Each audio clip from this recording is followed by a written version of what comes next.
Yeah. Today we're doing So Yeah. 12 kilometers, it's gonna take us 7 hours. Okay, I'm starting the recording, FYI. Okay, that's right. Always good to warn us. Oh, but it's recording. Yeah. Thank you. So we're flying without a net, promise. Yes, that's right. Cool. At least I got a job. Oftentimes forgot to use them. Thomas is in Cabo San Lucas. Nice. So how do we know if we have anybody joining us from the public? We assume that we don't. We assume that we don't. There you go. They haven't called in. We haven't seen anybody call. Okay, so we have nobody joining us from the public, so we progress to the approval of the minutes from the last meeting, the February 11th meeting. Did all of you guys have a chance to take a look at these and I read them because I wasn't here. It looks like it was a pretty busy meeting. And are there any corrections, changes? I move that we approve the meeting. Minutes. Fantastic. So the minutes from February 11th has been approved. Right. Oh, you know what? I did see this. Yes, I did. Hello. How are you? What is it? So that takes us over to the 150th anniversary subcommittee. So we're calling it the event planning, special events, because the 150th anniversary. That's It's out. already gone. Oh, it's a broader term. May 9th, March Madness. So, SRFD will have a display of EMS showcase / new apparatus, old apparatus. It'll be changing every couple hours so that the on-duty crews don't have to stay up. We'll be rotating companies in and out. And where are you? C Street, B Street, where's the stage? Fourth of May. An A, so it'll probably be, On A. yeah, so we'll probably be on either A or B. You're right across the street. Across the street, okay. So May 9th. Keep Waterbury, what time are you going? Playing from 2:30 to 4:30. Okay. So. Waterfall, we'll have more information than next week. We'll take it. Tickets are selling fast. Are they the hotcakes? And ring on. So I gotta ask a question. How do we get minutes? Like the old school way was somebody would take the minutes, and now they would talk to Thomas, I will be taking some summary minutes. How's that? and I'll take some too. Okay. Okay. Or else if you want me to do it, I'll do it all. What do you want? What do you think? It's up to you. John and I can take them and then we'll ask for yours. Okay. Okay, cool. Okay, so your band's playing 2:30, 4:30? 2:30, 4:30, yeah. And what time's your band playing? No, we're not planning. I'm just helping out with the SRFD stuff. Foundation's welcome, set up a booth. Wildland litigation. We'll have them set up a booth. So we'll have What information. about Marin Wildfire? I mean, our Those guys. fire prevention, whoever wants Yeah, to set up a booth, we will have that. So we'll start the work. Winning company. Winning.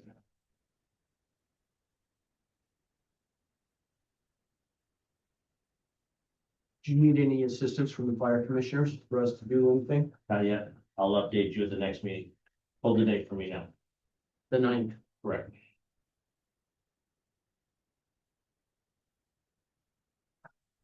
And I think the 10th was Mother's Day.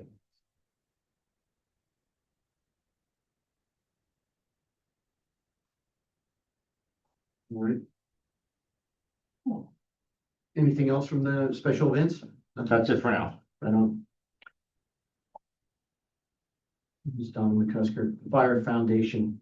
Can we get an update? So I invited Carrie to president of the Fire Foundation, chairperson, and she's gonna give everyone an update today. Sure, thank you. Good afternoon. It's nice to see everybody. We've had another addition for those of you who have not yet had a chance to meet Stephen Roth. He is our new treasurer. Our prior treasurer, John Chu, needed to step back. Life is busy, understandably. So we now have myself as chair, Dr. Jordan Sachs as vice chair, Jack Devlin's still the secretary, and Stephen Roth is the treasurer. And so those changes, we've had to do some updating to banking and moving all those things over. And Stephen is helping us get our books moved over to a cloud system, so I feel like we're still in that role of kind of finding our footing a little bit, and looking at the year ahead. We did meet with Quinn recently to talk a little bit about the department's kind of communications plan over the next year, to look at some intersection points. And it's good to know about this May 9th event, and we're still kind of mapping out what does activation look like to us. If you visit our new website, we have a wonderful new website, thanks to Dave. It's up and running, and we are still, again, when it comes to the banking and things, like we have our PayPal account, people can donate that way. Still, but there may be some evolution of those pieces. We're still looking at how all those things fit together. At our last meeting, we approved a recommendation that had come from, is it Battalion Chief? They said. Grants, I said. Is that correct? Captain. Captain, thank you, sorry, I don't want to get the title right. Captain, they said, had recommended the purchase of turnout bags for firefighters so that when they need to move stations, they don't have to take their turnouts, put them in their cars where they might shed carcinogens or further off gas in their personal vehicle. So we have used funds to purchase 80 bags. And are awaiting their arrival, and we'll be inserting a letter into each of those bags that reminds and expands on what the foundation is, how we're endeavoring to support the department, including information about the boot reimbursement and Class A uniforms and the other things that are already part of their lives, whether they're smokers or barbecues or different things that have been one way or another been provided by the foundation and its predecessors, and also listing who the prior members of the foundation were in that communication, and then also identifying the new folks. So we're also trying to figure out what the cadence is and what other activities and activation we're doing over this coming year. So we're looking at that. We meet next Friday in this room once a month, and I would be happy to take any questions if there's anything I can further illuminate, respecting that you all know this landscape better than I do, and I'm still the newbie in the room. Do you have any fundraising? Well, I guess two questions. Number one, like what's the balance? And then do you have any fundraising events on the horizon? So the balance right now is about $100,000. Yeah, the prior efforts and generosity of folks in this community have, it's quite significant. So having that, and we have a subcommittee that Dr. Sachs is working directly with the department and identifying what their needs are based on, it's twofold. One, what the department needs, but also then hearing directly from the firefighters in the line and trying to figure out how do we support the department on any gaps that might exist. And then what do the line need, like the turnout bags or other things. At this time, we're talking about doing kind of a fundraiser kind of concept, maybe building on last year, we were the community sponsor for one of Andy's events. And as we look at this coming year, we could potentially do something like that. Or maybe at Monks, I know across from 57 has a, gathering space as well. So I don't believe we should go into the marketplace hat in hand asking for donations without a clear request on what the need is. And while we both have money in the coffers at this moment. There isn't a clear direction on what beyond this last purchase of the turnout bags, which is gonna be about $10,000, maybe $10,600 to get 80 bags. Which we're able to get discount, they're American made, it's all good stuff. So for now, I can't say we're gonna do X event on this date with this goal in mind. I've heard a lot of things from prior folks about the crab feed and how wonderful it was relative to being a gathering space for people who wanted to support the firefighters and the departments. And I've equally heard how much work it was and what a challenge it was, and an abundance of concern over who would do that if we wanted to do that. So trying to move in kind of a concerted fashion, taking those things into account. Okay. So, How about, I had heard a rumor about an indoor drone. So that's not actually a rumor, that's a for sure. At some point, the department is gonna pick up a mini Mac, a smaller drone that can go into tighter spaces. Right now, we have a big Mac. We're gonna have the little Mac, hopefully this year. So, and funds have already been set aside and exist yeah, within our scaffolding Okay. to support that.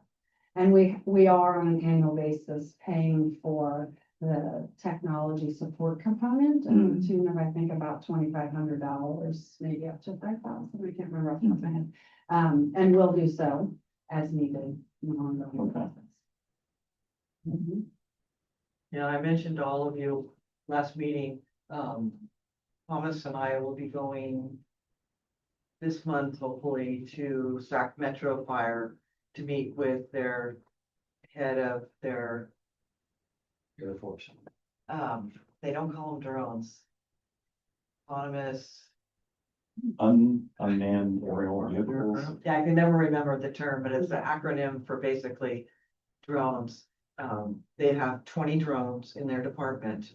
They are light and shoulders ahead of us, so hopefully we can learn from them to continue to increase our participation in using drones. Witnessed recent geopolitical events, and I don't think I need to tell anyone in this room how important drones can be. Any other questions about foundation activities? A quick comment, when the letter is finalized, it's going in the bag, Yes, could you distribute some copies here? yeah, A great piece of history for us to have, yes. to go, oh, hello. Yeah, we'll be happy to. Yeah. Yeah, it's in part intended for the recipients of the bags to understand, kind of who we are Sure. and that piece. I'd like to also acknowledge your neighbor and my dear friend and an expansion of our social media. Anna Vierm is a volunteer. We actually have expanded a number of folks who've come in as volunteers who aren't quite ready to be like foundation members, but want to be involved, which is great. And Anna has created I think an Instagram account. I know there's Facebook, and maybe there'll be TikTok. And right now she's profiling Jack Devlin. Devlin. I was gonna say Delvin. I know I'm like, sorry. And so it's fun. It's talking about the history of the fireboat. It's talking about his service as a volunteer and really, and I think also her next in her sights is Lynn. And then I know she wants to get out and feature firefighters and paramedics and promote them through this avenue. But she's doing some great storytelling and she's lovely. And so we're the beneficiary of that, and it dovetails with the website as well. So if you're not following us yet on Instagram, look us up, Denver Bell Fire Foundation. It's fun. We were talking about that notion of the Meet the Firefighter Yes. and having that on the website Yeah. as well, but social media is so much easier and faster to work with. It's, Absolutely. yeah. Yeah, and she did post the engine pushing with wonderful audio from Chief Roman and other elements. So it's great. It's, modern day, and she's brought us into it. So it's another evolution of the organization for service and public. Thank you. That was a You're very complete report. Good stuff. Happy to do it, and I'm also happy to come back. It was not a suggestion that I come and be present, and I'd be happy to come back like once a quarter or so kind of thing, I think, Please do. then that'd be great. as things evolve and unfold. Appreciate it. Thank you doing. Next item is fire chiefs. With city council committees, is there anything that we should be engaged in or know about or address? And help with? We have nothing, I believe, chief, on any upcoming council meeting calendar. Correct, I just double checked and make sure that there's nothing that we're floating forward, as far as council. We are having discussions around, some kind of tax measure, for paramedic service or, fire service, so that'll probably be the next discussion we're going to having. In the near future here, we're shooting for November of this year, doing something fast. Okay. Media articles, we don't have comments, so we don't have any media I articles. submitted one, I'm not sure, did Thomas? Yeah, circulate it's it? I think. in the updated agenda. Yeah, it was kind of interesting. It was about climate change and how the fire season has extended and how that has impacts on mutual aid, right? Sometimes when the fire season in one area has concluded its normal seasonal cycle, you know, those personnel can then be more available for mutual aid to other areas where maybe they're still in the midst of their fire season. So I read that, yeah, I read the article. yeah, it was just interesting, because it again puts a little more pressure on existing resources if a fire season is that much longer than, you know, your existing personnel will be that much more pressured. That puts a lot of actually pressure on it. So back in the day, we used to be able to get statewide over 1,000 engines on the road if we needed to. At this point, we struggle to get 400 on the road, just because staffing issues, any number of things. So you look at every fire department having a staffing issue, and now you times that by the thousands of fire departments there are in the state of California and probably in the West. They're all strapped for resources. So last year, if you remember last year, this time, well, no, January of last year, when we were down in Los Angeles, we were fortunate enough that we had got plenty of rain up here, so we didn't need those extra resources. So we were deployed two fire engines with a total of 6 personnel. Actually, went up 7 personnel. We still have to send a striking leader at one point down to Los Angeles. So it's a realistic thing. The other thing is that as you start seeing the federal government kind of cinching down on stuff like that, those resources become less and less also. So there's more dependency that comes on the state or us, which is kind of a weird thing, but we have mission prepped to the max now, where we're actually going out of state now to certain jurisdictions to go out of state now. You see the yellow fire engines, which we no longer participate in the OES program.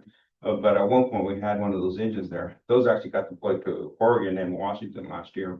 So Is there a perimeter for how far? no, they- no. I mean, I think that's as far as local government's gone, usually the adjacent counties, adjacent states on there. But the CAL FIRE has gone all the way to Montana on multiple occasions. Yeah.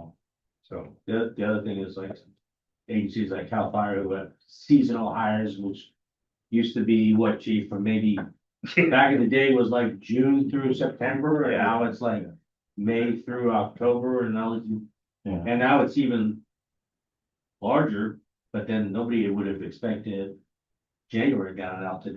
Yeah. Like So me- there's no seasonal stuff. And when I started CAL FIRE, I started in the month of June, and by month of September, I was out of a job back in when I was seasonal. My nephew is a CAL FIRE. He works on a ground crew, so he's a chainsaw operator, and he will work until January, and then take off a couple months, and then he gets called back, starting to work again. So it's definitely changed over the years as far as the demand. So you think about that for us, the additional pressure also from, maybe we'll hear about it, but just the more dense residential building that's happening. A week doesn't go by where I don't hear about another one that's coming up, so. A week doesn't go by with us, also not hearing about it. So, Yeah, and just the immensity, especially the one on Irwin Street, I think that is right, by the freeway exit. 700 or one, Yeah. Or You said Second how many Street. stories is that? just 17. Only 17, I don't know. Yeah, 100%. It would do 8-story on Lincoln proposed. Several 8 stories. Yeah. Are either in the planning process, the building permit process, or in the kind of the pre-screen process. And very first steps. And then you also think that, 17-story building structure, what, 2 blocks away from 52 and not too far away from 51, like the traffic impact on response times at peak congestion. Yeah. Are No. other cities in the county getting as intensive building requests as well, or is it concentrated in San Rafael, it's in the county? There's some, but not to the extent that we You know have. what, I'm like, why is it? Yeah, in the first place, because everybody wants to come to San Rafael. Wasn't Tevron? Oh, no. Yeah. There's some, but not. Thank you, Ross. Certainly not. So- So is that because I'm asking questions that I truly don't know the answers to? Who's driving the bus on this? Is it because the city wants the revenue, the city council, or is it because they want to be in compliance with federal regulations, or all of the above? Our housing numbers are to have 3,220 residential units identified, sites locked in by 2030.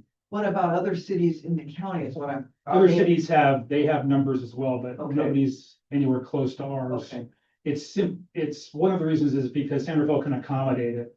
We have a much larger downtown area. We have the ability to go vertical. Whereas other cities, it's more of an urban sprawl. They go horizontal. More single family dwelling type subdivisions or condominiums or townhouses. But here in San Rafael, based on our zoning, especially in the downtown area, they can go vertical. So there's a lot of opportunity then for developers. come in, And in many ways, it's more convenient for them to go up rather than. sure. And that's where we're faced with issues. So if you look at a city like, like back a little Fairfield, I'm sorry. Those cities that, and even Santa Rosa, where they had sprawl and it starts going horizontal, right? As they added more territory and added to the city limits, they're able to add fire stations like that. One of the inherent problems that we have here is that there's no space that we're filling other than vertical airspace at this point. So there's no limit on, we can't put it up, anything above 75 feet now becomes a separate district. It just doesn't work that way. So we're really in a tight spot where we have to support these programs, these projects. There's no way we can say no. We could ask for stuff, and the chief and I have been working on impact fees to try to get additional resources, but the impact fees are only for consumable, not consumable, I guess consumable to, no, I guess we have, it's for facilities, apparatus, and equipment. Those are the three things in there.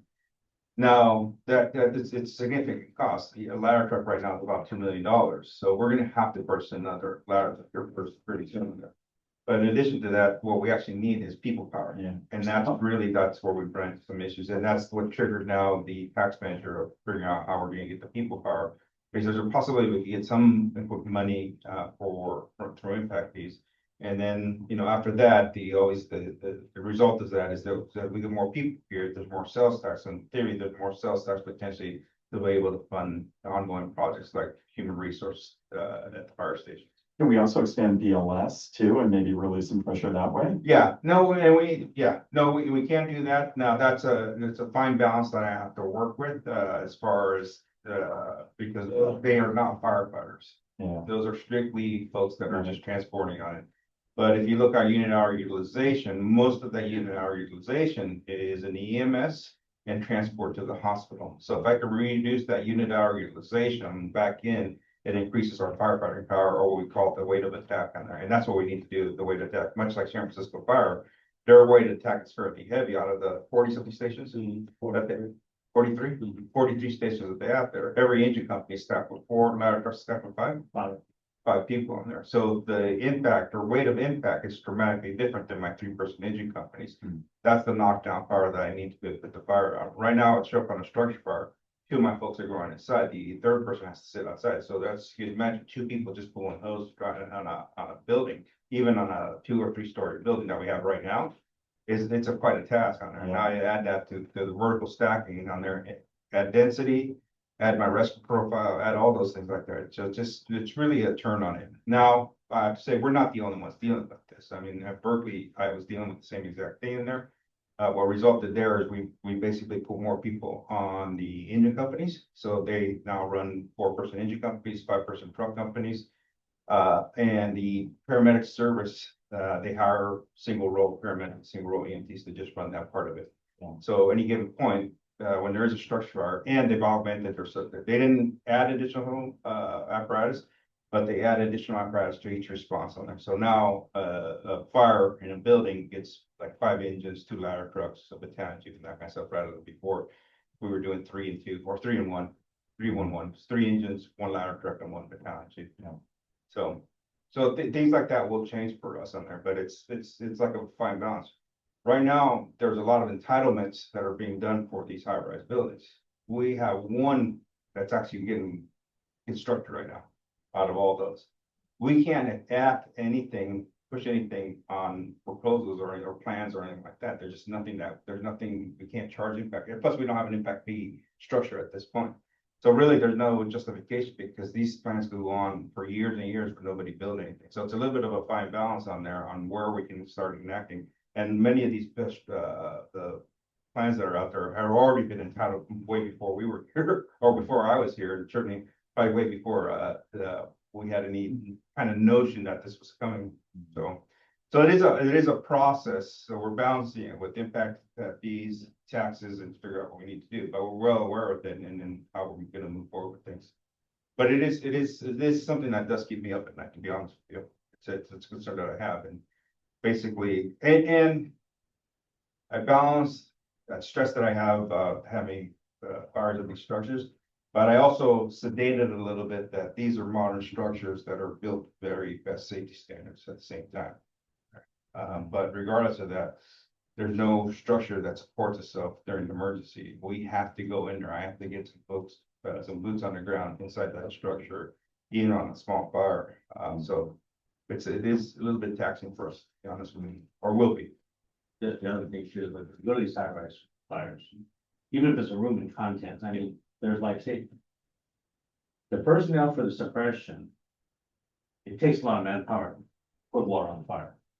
But it takes a lot of people to help evacuate, because now you have hundreds of people trying to go down the stairwell that we're trying to go up.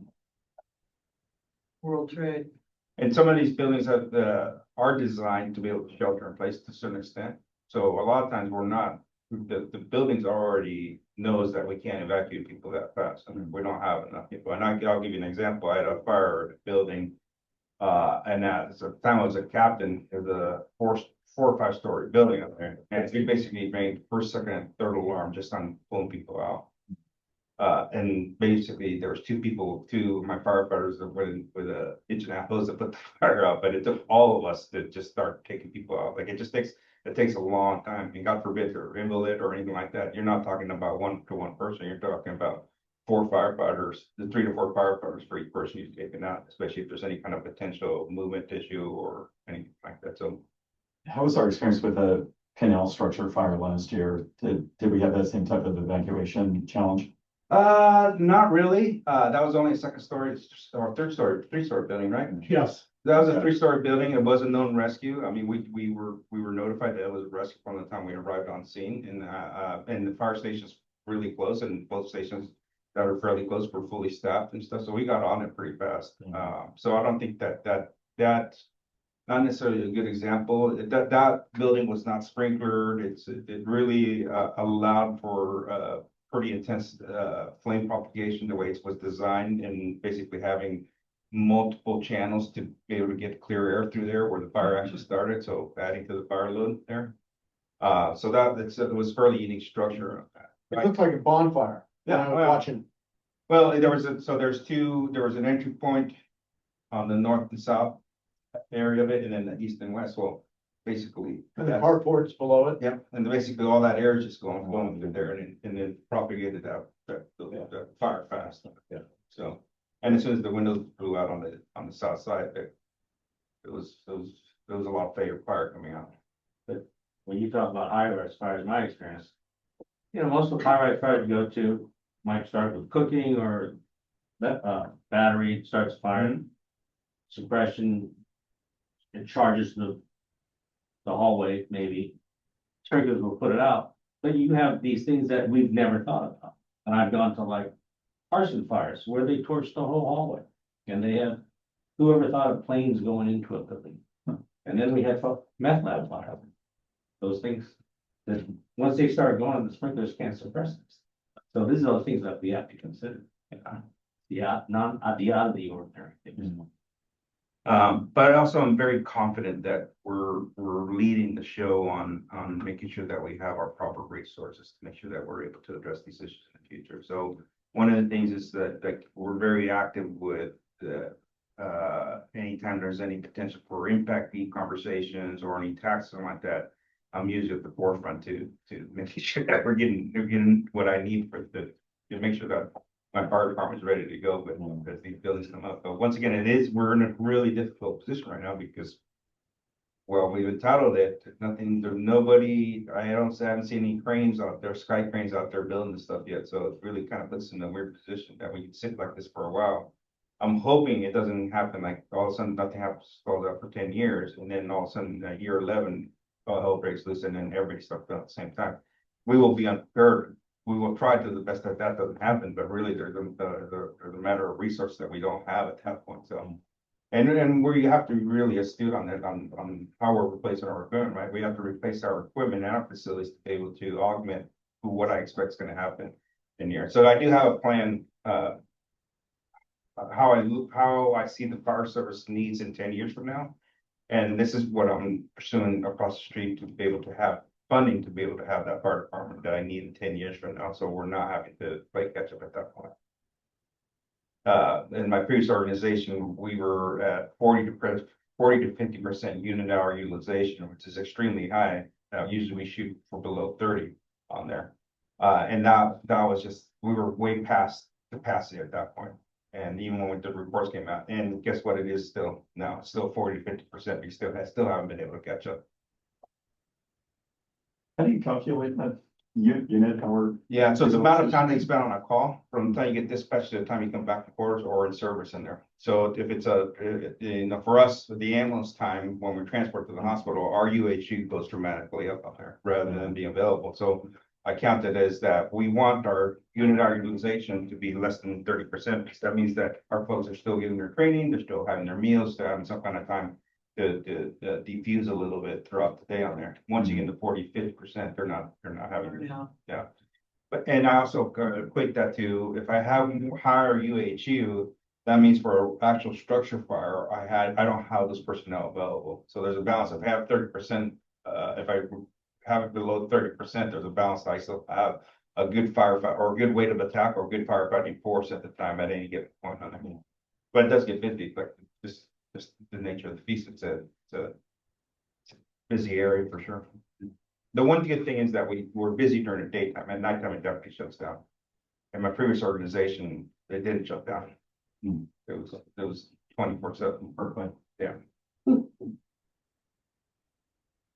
Wow, that was a great report. Yeah. Yeah. So, yeah, but there's a lot more, and then I'll be like this is why I've asked on several occasions that we socialize our conversations with across the street, council member, future council members, or anything like that, that socialize that aspect of it, because when we do have these different conversations, it's a lot easier for us to have those conversations when it really gets down to the nitty-gritty.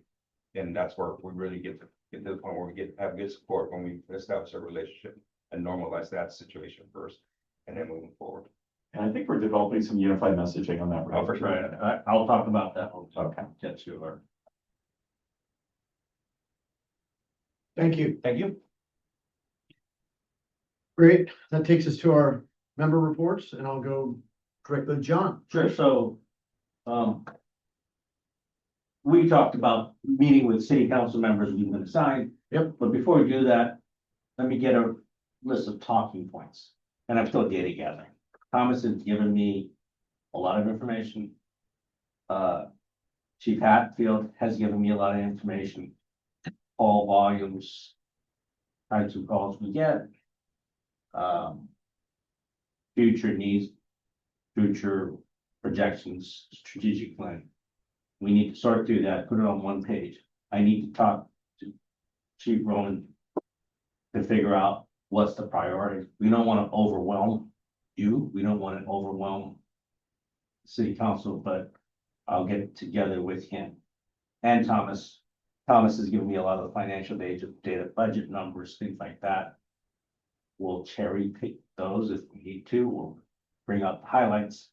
Hope to have it to you by next meeting, so that we can go on and Don, when you have that put together, will there be a handout that we can give to the city council? Yes. then? Beautiful. yes, we'll present it that way. Good. And then I was thinking, and I was talking to Thomas, if we as a commission can sign a letter to the city council asking, not demanding anything by any means, but just bring it to their attention of what our current and future needs are. And, but we need to prioritize what those should be, what those are. And what we'll do is, and then we'll talk about the letter, have the data points, and then put on one sheet, those be your messages. So we'll include data points about the increased density as well. Yes, Yeah. so we're talking, I mean, every day I drive around, we're like mini San Francisco, we have like traffic problems, we have high rises, we have, you know, homeless that take up a lot of resources. And our population is expanding and our population is aging. So there's all these data points that we have doing research or gathering information. So we don't go meet with them until we have this report. Yeah. So that we're on the same page, talking to the council members. We're all on the same page. And prioritize what the data points are. If you have a public letter, if you share it with me, I'll share it with the other members of our organization, so we're familiar as well. But Thomas is very keen on the procedure to do this, how to do this, when to do this. Yeah, and as we move forward, we are gonna ask for some support on there, and even if it's just a report out that we're giving to council or to the finance committee or like that. I will ask that you show up, or those are all public meetings, and, you know, support us in that aspect of it, because I do think that that's really important. You are the community that the council is representing.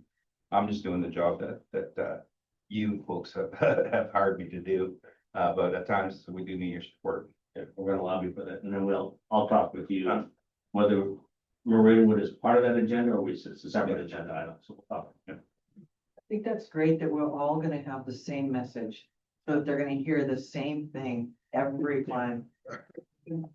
I think that's wonderful. Yeah, and even, I've had a lot of conversation around the Firefighters Association, the union also, to make sure that they're delivering the same message also.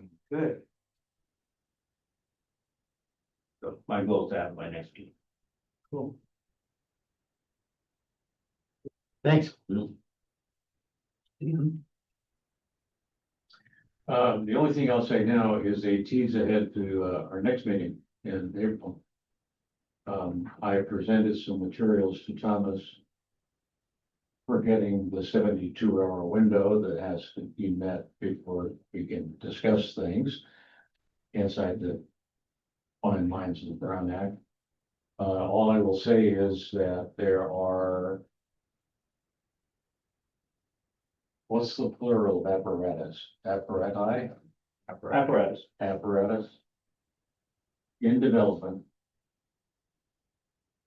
essentially worldwide, but, well, yeah. And I discovered this as a news article.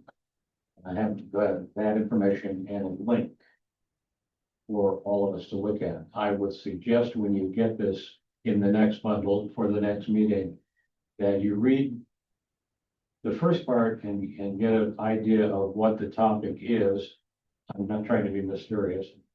And if you decide to go to the link and get into it, understand it is really, really tall grass. You can get lost in there in a heartbeat. But this has to do with medical care. And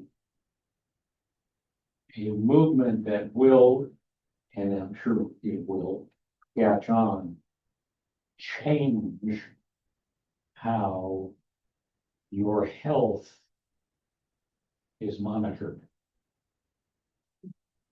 That said, My question then, after we get it on the table, will be, is this something we should pay attention to? Because nearly 80% of what we do has a medical component. That's all. And I could answer that right now. Yes, I would support you. Yeah, no, I understand. Yeah. I mean, because I read this and all I could see was fire department. And I'm going, wait a minute. We need to talk about this. So, April, cool. That would be interesting. Very good. Brian? Well, I went to the push-in and had to push it in myself. Firefighters. Week these days. Yes, you did. That's right. Yeah. My wife, I got a video of me doing it. That was very interesting. I love interacting with these firefighters, different than when I was chief officer. I hated their firefighters because there was such an adversarial, thing, but these guys and gals are, I like it. Oh, yeah, I'm big team. And I got a really good batch right now, for You sure. do, For you're sure. very, very lucky. Yeah, and all, the other thing is I'm going through my, garage, so I can park the car. And, I'm finding fire department stuff, so I'm bringing this in. To give it to you guys, I don't know what you want to do with it, but it's for the Explorers. Just got 2 of those. But I have a lot of fire department photographs that I'm finding. Incident action. And the famous picture of Centerville Fire down San Bernardino County. That we were actually on the front page of the Los Angeles Times. Fighting a fire down there. And it's a pretty dramatic fire. Yellow fire engine, San Rafael, on the door. And 2 firefighters with fire hoses trying to put this fire out. Just like black fire. So, I'm bringing those. Maybe you consider loaning that to us for the display case. That's what I was It'd thinking. be so neat. So, last time I loaned something. I've never seen it. Yeah. You can see it right there all the time. You know, Hey, you can come and visit it. Yeah, all my farm patches that I've collected over the years, are in the volunteer fire department, Yeah, I mean, I'm willing to share all that stuff, so, if it's of any interest. The incident action plan, show it to you. But it may not make much sense. Because it's all in, part of our funding. But, with a major, what we call them campaign fires. Takes. From the structure, just consultants.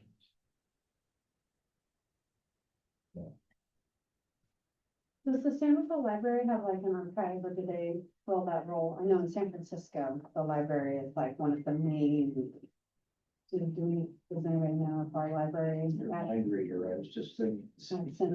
I don't know if they do or not. I just Yeah. know from the city side. Of San- I have no idea, to be honest with you. The library now. Chief Leonard, who is Chief Waterbury, there's a Chiefs Association or the Historical Fire Association? Oh, yeah, there's. Three of us, four of us is dying, on the Marin Fire History Group. But maybe that's probably a good idea. We should partner with library and actually do a static display or something on there. I know that last year we had some author did something last year, and unfortunately I wasn't able to go to the library, and they did some kind of presentation. Yeah, Chief Senate and I were there. Yeah, but maybe we could maybe that's a good opportunity for us to do some kind of event, bring some, and some, have, some of our old stuff be presented there for a month at the library or something. That's Isn't the new library on the ballot this year? not the library, which, It passes, yeah, last year. but it's measured, it's not for the new library, this is the continuum of the last, of the tax measure that's already there. We should sequester a hallway in the library and make it ours. And no, the display that periodically changes, just have a presence in the building. And we do still have that building out at Crystal Park. Those little, so that's still out there with our fire equipment that's there, it does have a lot of old equipment there. So eventually we'll, one of those desires I'd like to do in the future to organize everything and get everything, because there's a lot of stuff that's scattered all over the place. Civic Center has the, so Jeff Kramer is very involved with, anything historical. He's on the Fire Foundation. And I know that he's donated the California room at the Civic Center. Possibly there could be a permanent, Jeff would be the one to put on it, permanent gallery for the Centerville Fire at the Civic Center, because they've certainly got the square footage. And now that I think about it, we barely have anything.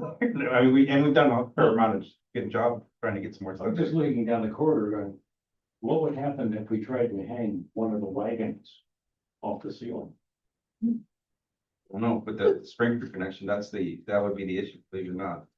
Yeah, liability issue for certain. Yeah, well. But that would be really cool. Chief, is there any, do we want to do any open houses this year? We can have a mobile display.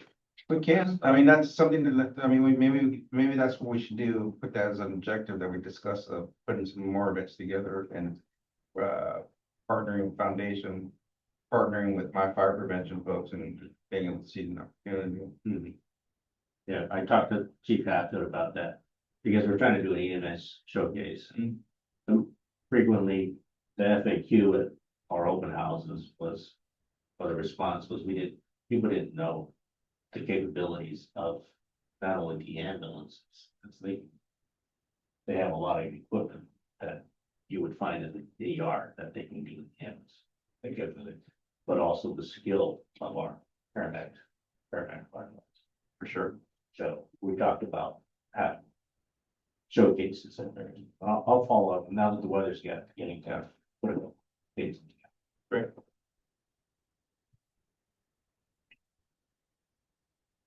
Done? Done. David? So question, would we be interested in rotating the meetings to the station houses as we did last year? Oh, yeah, sure, yeah. You wanna do that again? We talked about, having a meeting, help me out, Chief. The next meeting will be up at the county, ECC. Oh, good, okay. Excellent. And then we'll come back here, the one after, and then go to station or alternative venue. Okay, all right, great. That was number one.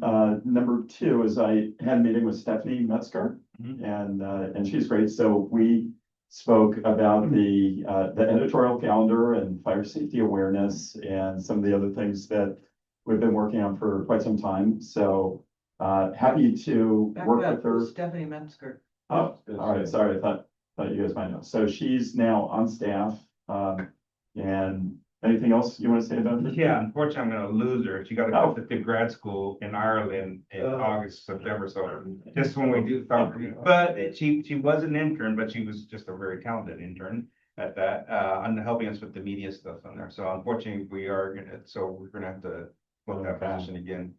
But I remember, but by some token, I'm very proud of her for getting her into her grad school program, and she's looking forward to traveling in Ireland also, so.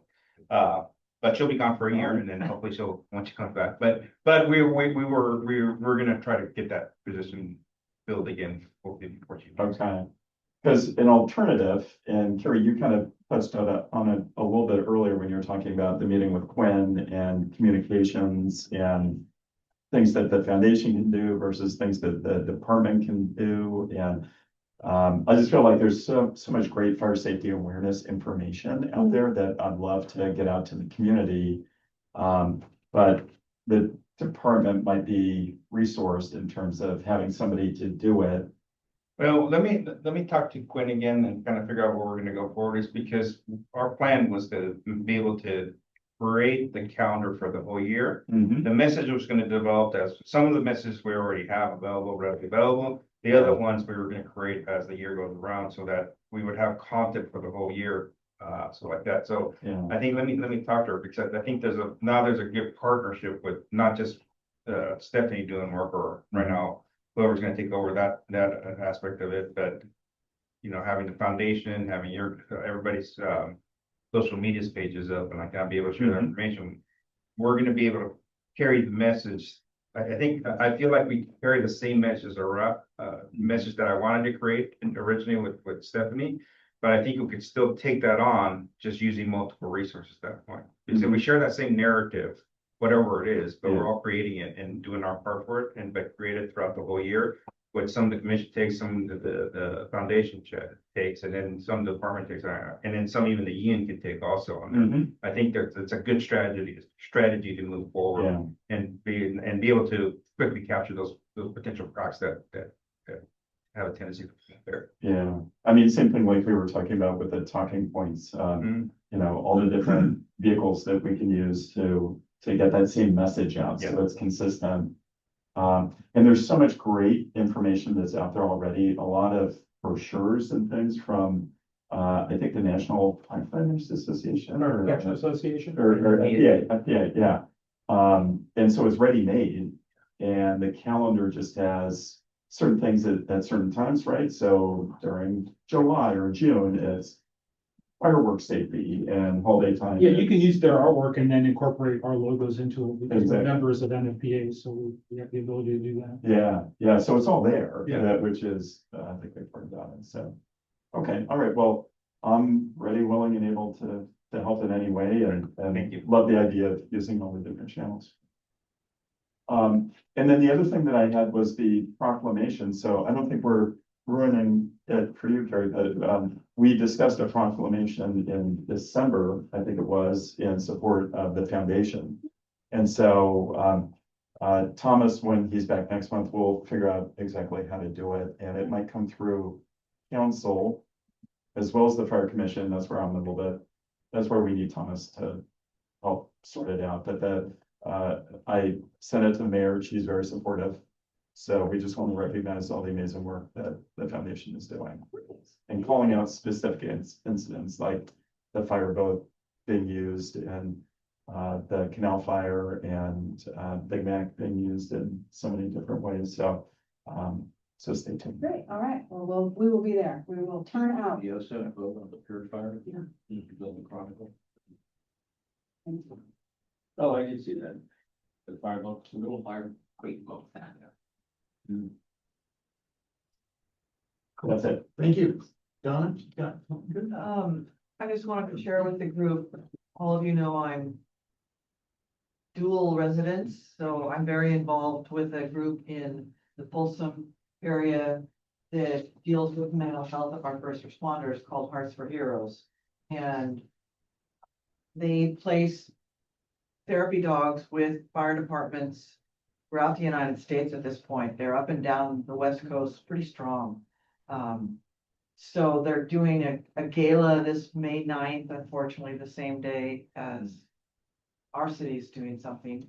But it's been a very interesting journey working with them. Morgan Stanley will be a corporate sponsor of them at the gala this year. It's a tremendous event. The people that have received dogs with the training that they come along and come from all up and down, as far away as the state of Washington. I know the peninsula down Menlo Park area. I don't remember the city exactly, but it's amazing the turnout and the excitement that this group has generated. It's called Hearts for Heroes. They have an Instagram page, a Facebook page. The founder and her husband is with the East Bay Fire Department as a paramedic. And they decided to start this group about 5 years ago for therapy for first responders. And it's just really gotten off the ground in a very big way, so. That's my fun. When I'm not here, I'm there. Do their dogs visit our stations? Is there a nexus between, Say that question again? the activities of the dogs in connection with the first responders? Does that happen in San Culture or principally in Folsom? I guess. So Centerville doesn't have a therapy dog per se. No, but we do have several therapy dogs in the county. And you'll see them occasionally, they go through years like that. In the open house. Yeah. So- Yeah. I think there's 3 or 4 of them in the county, so. So Okay. that's different. In this situation, the dog literally is one of the firefighter or police officer. It's their Okay, dog. personal, okay, sorry. Well, they take responsibility for the dog and they have to commit to 3 to 5 years of having the dog serve as a therapy dog for the department. So the dog comes to work with that individual, stays at the station house. The training that the dogs go through is just phenomenal. But so when they get out on a call, the dog has to go in its crate and stay at the firehouse. And I've definitely thought about Santa Fe, but with the volume of non-fire related calls, that dog would be in the crate all the time. So I haven't told them that, but it's like, I don't think it's such a great idea for Santa Fe, given, I mean, the velocity of, you guys have all done the ride along, it's just crazy, the volume, it's just always going. The dog would hardly see them. I So, understand better now. yeah, the dog stays at the firehouse while that individual, or again, police officer, it's for both sides of the fence, is on duty. And then when they're off duty, the dog goes home with them. Are they Dalmatians? No, You just have a vision of. they're using Dalmatian. different breeds. If you look at Hearts for Heroes Instagram, you'll get a good feel for it, but all different breeds. And again, huge interest in mental health for first responders. It's a really big, Chief Roman. Yeah, no, a friend of mine has one, and she's a battalion chief for San Jose Fire, and the dog goes to fires, goes and stays in the buggy with her and stuff like that. She's got her own vehicle, so yeah, then they're out there all the time. I recently had one of my previous firefighters at Berkeley that passed away, and the dog showed up to where we were doing, prepping for the funeral and all that stuff, so the dogs were there running around, so it's legit, yeah, for sure. But my friend was handler for a dog in San Francisco, but that dog has a bait, because that dog gets to go to the fireboat. The dog rides the boat, and the fireboat is the newest station, it's a floating station. And they're not running calls 24/7 fire, so that dog has a pretty good life. Good stuff. My report, something that interacts between fire department or fire services and the insurance world is this new thing.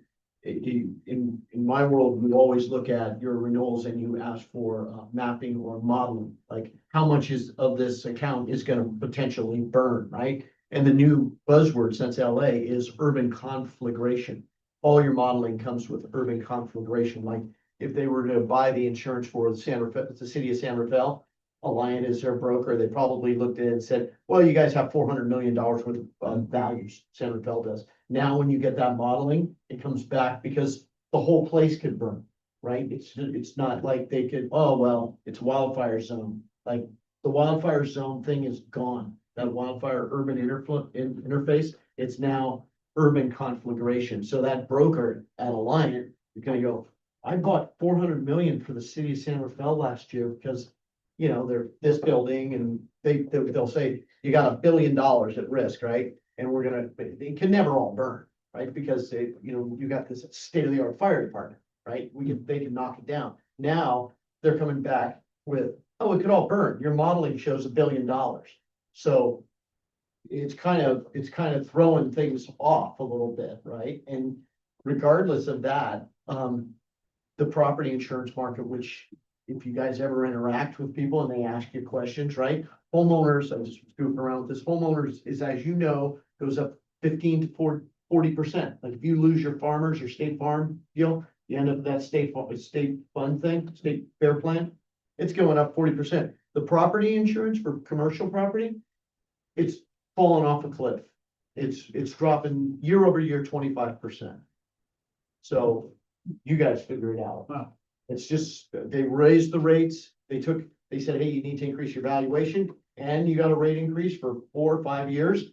And now it's like profit taking. Now they're all these insurance companies, and they're the same insurance companies that are writing the homeowner stuff, right? It's Liberty International Underwriters. Well, they're owned by Liberty Mutual, right? Or Travelers has National Casualty, right? They're owned by Travelers. Travelers is in the homeowners world. They're not writing anything. National Casualty will come in and write. They'll cut your price 25%. So It's just I a don't know, I don't political follow this. game. you're saying that the whole city could burn, so why would the cost of commercial insurance be going down? Doesn't make any sense It's, yeah, it's because they made so much money, in the past years. 5 to 7, right? That underwriters are coming in and saying, what are you charging for that? You're charging an 82-cent rate. I can do that for 54. It's become more competitive. It's just, that's and try to explain that to a client. The client looks out the window and goes, I got the same trees in the same environment that I had 4 years ago when you took my costs through the roof, right? Now you're saying it's gonna drop. It dropped 15% last year. Now it's gonna drop another 20. And that's not happening on the residential No. side? No, No, no, Why not? I believe, and I'm no expert on this, but I believe it's a political thing because it's tied to the rate adjustment is tied to Prop 103. And those insurance companies that are selling homeowners insurance in the state of California can't raise their rates at the percentage. I think they're limited to 7% over year. Mhm. And they can't get to the price that they want. These guys got to the price that they want, and now the invisible hand is coming in and they're profiting. It's different in other cities, like I actually heard on. No, this is this what- morning, that there was somebody talking about Florida and, hurricane and all the increases in personal insurance, homeowners insurance. Same thing. And now finally they've gotten to the point where they're starting to come back down because they're just what you said, they're competing. Like, it's an open marketplace, right? It's- Yeah, they yeah. Undercut each other. Yeah, and they've got reinsurance money that's coming into the state. Remember, you always hear me, you guys hear me talk about reinsurance because those guys are the guys that insure insurance companies. Mhm. The rates are just falling and they want the profit. So I don't mean to confuse you, but if you're talking to people and they say, well, my homeowners went up 40%, just know in the back of your mind, I believe it's a political thing more than it is a risk thing, right? Because look, the modeling shows risk is greater, right? Speaking to him, he's saying, my demand, I don't want to get caught behind the 8 ball, right? I've got growth going here and we got lucky last year. We didn't have any wind, any hurricanes, we didn't have any wildfires, except for LA, right? Which causes modeling thing. But I mean, look at the tornadoes in Illinois last night. What if we have a bad year, right? And so, yeah, that's the interaction between fire and insurance prices that are confusing. And that takes us to the chief's report. Chief, you got anything you want to share? How about that drone you went to see? Yeah, so I actually brought it up here and I'll see if I can share this with you later on, but basically what I went to go see, I got invited to, go witness these folks on there have developed this drone that's actually got a fire suppressant in it. And I forget how many gallons in there. So these drones can actually respond to fire and they have infrared cameras and everything and actually extinguish the fires at that point. So obviously the fire would have to be small and that kind of stuff, but they're thinking that in the future, this will be a component that we have in the California Fire Service for sure, not the American Fire Service, Oh, my where they could actually God. respond to these things and actually extinguish them. The company is out of Sausalito. That's where they build them in Sausalito. And they're currently testing them in Petaluma. And I'm gonna try and invite them to go, do a demo at, what's the stomp event, Emberstomp. So Emberstomp this year, I'm gonna invite them as our SRFD invitees to do a demo with them. But sounds like it's an up and coming type of, they have significant amount of funding, that got, Can you entrepreneurial. roll it again, chief? Yeah. 100 gallons is what I heard you. Yeah, I think it's a little less than that. Which I couldn't believe that that's 800 pounds. Yeah, so what they're actually. Is it water or foam? Foam, all Yeah. foam? So they're actually talking now about having it potentially go up to 100 miles an hour with the new motors that are coming out there. So I do think this is some kind of technology that we will see in the future. I don't see this going away. I think this is gonna be something in the future. If we think about it, last year we had 32 to 35 starts last year, meaning that we had any kind of along the encampment there and all that area. We had about 32 starts in that area there, all the way up to San Rafael Hill. So in theory, these things could respond and put the extinguisher fire before we even get out of the apparatus, but, They're big. and they are big. Where are you gonna keep it? They would be, we're not even close to having that conversation yet. There's still a lot of technology that's coming in there. Right now, there's been Aspen, Colorado, that's actually ordered 5 of them. We have no idea how much the cost is. They wouldn't share that with us, so I'm sure it's up there. Why wouldn't they share you the cost? I have no idea. And you're saying this is Seneca out of Sausalito? Correct. You probably want to scare you away at this point in time. Yeah, but the cost will come down over time. Yeah, but it's kind of neat technology, and I do see that this is probably gonna be the future. Are they the only ones making it? At this point, those are the only ones I know of. Hey, do you ever foresee a time in the future where our academies get quite different and you're training, drone ops and pilots, in addition That's to what- everything else? Certainly, I think in some areas on there, a friend of mine who's the fire chief at Goldrich also covers the whole coast area of the North Sonoma Coast on there. He goes, if I had these drones out there, and I don't have any personnel out there, it's all volunteer 100%, but even then I could invest $500,000 in these drones out there and probably extinguish the fire really fast. And probably strategically put a pickup truck with a charging station and a pump so they can fill these things up. And he goes, I think you just keep on going until some fire engines show up there. And that could just be one volunteer firefighter that's managing all that, rather than having a bunch of people until the troops arrive heavily. But we could make a significant change by actually doing that. For us, we had a small fire up on the hill last year that we couldn't find, so it took us probably 15 minutes to find it. You can see the smoke, just can figure out how to get there. 15 minutes to find it, another probably 5 to 10 minutes to actually lay hose from the point where the engine had to stop and then go up the hill. This thing would have done it in 30 seconds. They'd be out there refilling and coming back. So it is technology. I do think that there's, in my last 40 years of being a firefighter, I've seen a lot of gimmicks, probably Chief has also. But I don't think this is a gimmick. I think actually this is probably the way of the future. Seems like a county asset too, since you have Yeah. so many different Yeah. cities, and Yeah. that type of thing that could serve. For sure, Yeah. and strategically Yeah. placed, especially in areas that are remote and just takes a while to get to. Or even California, like with California. building, What's that? the 15th floor of the building. Yeah, exactly. Well, couldn't you put it on the roof of a data center? Right? Right? Don't have a lot of those in Marin. No, but around the world. If you have one of your company at a data center, you could have it on the roof, right? Yeah, maybe. And Chief, what I heard, they all fly like using AI, so you put on autopilot. right? Yeah, yeah, and there's still a lot of technology that's still evolving from that, but like I do think that they're onto something there for sure. What do you think? Would that help against a wildfire or no? I think if you caught it, Absolutely. If you catch can it- knock the legs out of the That's right. wildfire while the units are responding. You just, put a hit on it.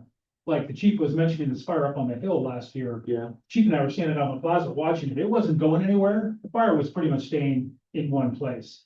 But the fire engines went up Robert Dollar Drive. Couldn't see it from Robert Dollar Drive, then went up the Centerville Hill Fire Road. Couldn't see it from the fire road. It was just so far off of Robert Dollar or below the fire road, they couldn't see how to get to it. Although we could see it perfectly from here, and we the can see- drone would have just responded and put a hit on it and virtually extinguished it. So that firefighters would have eventually just had to walk in and overhaul it, mop it up. But it would have just stopped the forward progress. So I think that is an amazing piece of technology, and I agree with the chief. That is the way of the future. It's very exciting. There's your agenda, what the foundation needs to work for. Talking about that. Start saving. Yeah. Few more zeros. And then also, one of my things with my, friend of mine that I went down there with, he said that he's trying to convince us to make it multi-use. So if there's a cardiac arrest somewhere and somebody doesn't have a defibrillator on a drill, this drone can in theory fly over there, drop off the defibrillator, and the defibrillators are now, or it gives you the instruction how to do it. So if anybody, any layperson can grab the defibrillator, put it on somebody, start shocking somebody, or an epinephrine shot, or if we have somebody out on the coast to just be able to drop off a flotation device to somebody that's struggling out in the water. Those are the things that potentially would also have to, but. Southern Marine Fire, what, about 6 or 8 months ago, had a demonstration down in the headlands of it was a drone that actually transports a human. It was kind of being marketed as an EMT drone, whereas again, if you had a medical emergency out in the open space areas, you could get an EMT out to the scene, within minutes versus, 30 minutes or an hour by ground. And it was actually demonstrated in Southern Marin. And I think we didn't go down for the demonstration, but I think everybody we saw it was like, well, that's pretty interesting, but we're just not quite there yet where we want to put a person in the drone and fly them to the scene. But that's coming too, I don't want to go in the Waymo. Good luck to the person. Yeah. And looking at this, it looked pretty sketchy. Yeah. Wow, that was fantastic. Thank you. Yeah, that's very interesting.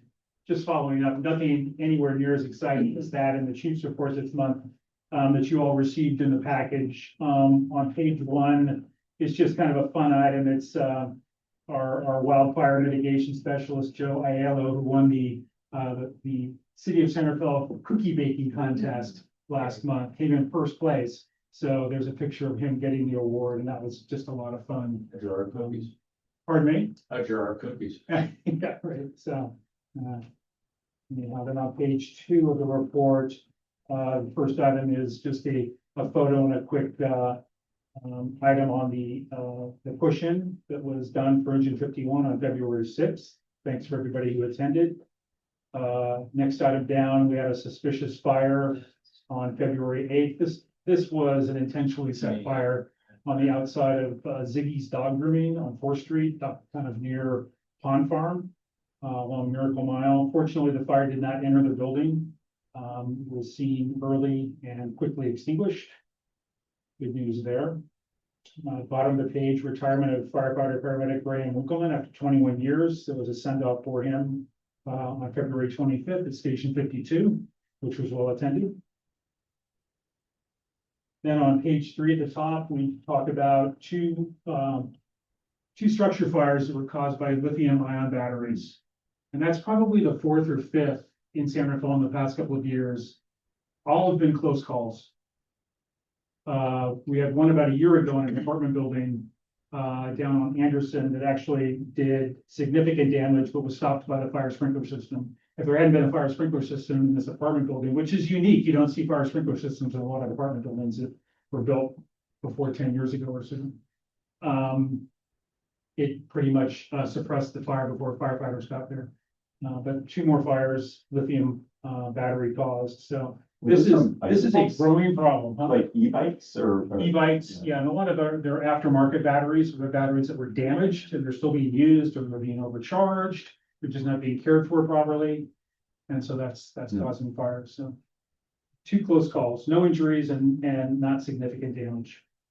And then the last item on page 3 is just a quick item on a recent fire that we had at the Vincent Retirement Center, which is a new building. It's at the corner of Las Galinas and Redwood Highway. 3-story building, fully sprinklered, fire alarm system. Fire was contained to the laundry room, but kind of mentioned by Commissioner Chung a few minutes ago. You get any kind of a fire in a building like this, and you get the fire out pretty quickly. It's the smoke removal. It's the smoke removal and trying to get the atmosphere in the building, which is an enclosed building, right? Pretty much sealed. Trying to get the atmosphere back to a habitable and safe level for the occupants. So the fire is extinguished within moments, and now it's the smoke removal, which is the biggest challenge. And that took a lot of people and a lot of equipment. So And I wanted to show it off because we had a great picture from our drone. It was highlighted there as Thomas flew the drone overhead. So minimal damage and no injuries, but took a lot of resources and a great deal of time just to mitigate the situation. Did you fly the drone from control the drone from here? Yeah. Yeah. Yeah. that's okay. How do you get the smoke out? Well, you try and do positive pressure ventilation, you try and find some windows that you can open strategically and just move the smoke in one direction, get everybody off that floor to a floor above or below to a safe location. And just try and evacuate as much as possible. And then in this case, we required them to contract with one of those emergency restoration companies that comes in and fully mitigates the situation and ensures that the air quality is where it's supposed to be. And they do all the readings and they provide certification that it's now safe to occupy. I wonder what the city in general is gonna do with the people when, let's say the smoke is bad, right? And it's not leaving. Those people don't wanna leave those residences. And many of They have them nowhere don't to have go. places to go, and they don't have oftentimes the means to go rent another place. I don't know what we're gonna do with that. I'm sure. Unfortunately, like in this case, and with a lot of our retirement centers, they're new and modern. They're fully sprinklered, they're fully alarmed, so the damage is gonna be minimal. Where we run into a problem is like down in the canal with an apartment building fire, Yeah. where now you have a lot of people that are potentially occupying one unit, like several families. And so you have a couple of apartment units damaged by fire and or by smoke. And now these people, those are the ones you really need to take care of because they don't have any place to go. They don't have the means of the wherewithal, and you could have a lot of people displaced. Especially you could have elderly involved and children as well, because unfortunately, there sometimes are several families living in one apartment. And you guys had that experience, We have right? it all the time. Have it Actually, all the time. it's a common problem for us. The Red Cross is active? Yeah, absolutely. Yeah. And they've been very helpful. But with the retirement centers too, they mobilize very quickly and they make sure their residents are taken care of, moved to safe locations, moved offsite if necessary. A lot of these facilities have their own buses and vans, so they can actually physically move people offsite if necessary. So actually, we don't really have too many problems with those types of facilities. It's the apartment buildings, high density apartment buildings, especially the older ones, where we're really challenged with people who are displaced and need to be taken care of. And the big issue when we had Tubbs Fire was trying to evacuate these places at 4 in the morning With no help. with no help. Yeah, that's, What'd you do? What was it like? Well, I was on there with the engine, but I was just hearing stories about gathering up Jason, buses. if you ever wanna hear about a scary story, talk to Jason Hatfield. He showed up just like, hey, what can I do to help? And sure enough, it's one of those hospital or the skilled nursing facility, and nobody's there to help. Finally, a bus showed up and he says him, a police officer, like an EMT volunteer, or something like that, basically got everything organized and started putting people in the bus as fast as possible to get them out of there. Where was this at? Center Road. Center of Tubbs Tubbs Fire. Fire. You know, the realization was like, the end like Tubbs Fire. We're trying to put out fire. I'm listening to the radio, it's like, holidays on fire, any units available, crickets. And it's like the first 8 to 12 hours, yeah, there's not enough resources.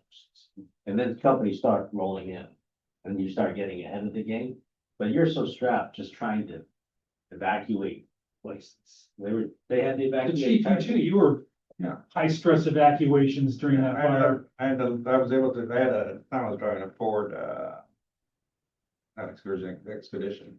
I had 11 people in my truck at one point, and they weren't all related. So they were just on top of each other, and they didn't care. I mean, I just like stuffed them in there, and we were able to get out of there. But it's one of those situations where I never got a chance to put my uniform on. I was in a t-shirt and Levi's because I just got home from San Diego. And still in that vacation, and then 30 minutes later, I'm in full-on rescue mode, where I could feel the heat behind my head, and I just tell myself, don't turn around, it's not gonna be good. And then you just going like, and then even for me, who had at the time, 30 years in the fire service, I even got a little sense of like, holy cow, that we might not make it tonight. This might be it, that deal. Wow. So, And we were with Bert, yeah. he was our strike. I've never seen so much fun. Actually, and on that one, so I was seeing in today, called Berkeley and said, I need the units in service. He goes, chief, if we can't release them, we have our own fire working up there. So they had a fire also on the hill with wind driven and stuff like that. The difference there is that fire started in a vegetation managed area. It was still 2 acres, but in Berkeley, 2 acres is a huge fire for that area there. But they had also 20 engine companies immediately there between Berkeley and Oakland. So they had 20 engine companies, fire started in vegetation managed area, still the same winds and everything like that, but they were quickly able to put it out within an hour and a half, they released resources to be able to start sending resources to San rather fast. But the wind was howling in San Francisco, everything, just like in the city, it was howling, so throughout the entire Bay Area. I remember calling the captain on the Berkeley and I called him, I go, hey, dude, here's the deal. I go, you're gonna get an assignment. You can't ask a lot of questions, but you're not gonna get a lot of direction. I go, but you'll know what to do and just be very aggressive. And I go, and I'll call you in a couple hours, see if you guys need anything. Sure, if I call him like 5 hours later. He goes, hey, we just left a bunch of hose at this place, can you stop and get it later on? And so I had to go, and they left a bunch of tools and stuff like that. He said, we're just basically trying to get the fence and everything, put the fire out, and then just go to the next one. I think I found him like 6 hours later, found him. And they were within a mile where I was at. So it's not that they were far, they were literally, half a mile from me, and I never did see it. That concludes my portion of the report. Back to you, Chair. Yeah, no, I think that is, that's our meeting. That's it, no? Motion to adjourn over. Motion to adjourn, Commissioner. Second. Thank you.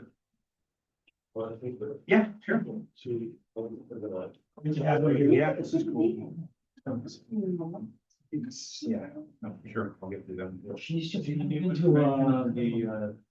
Fire retirement? Nothing, she said, would have address information software. But Morgan's. Yeah. Understood. That book No. by Andrew Ross Sorkin. There you go, record. Do you know who Yeah. he is? I've been thinking about bringing He's the New York Times. Yeah, you reporter, and he's also That's CNBC. sensitive. Walking the street.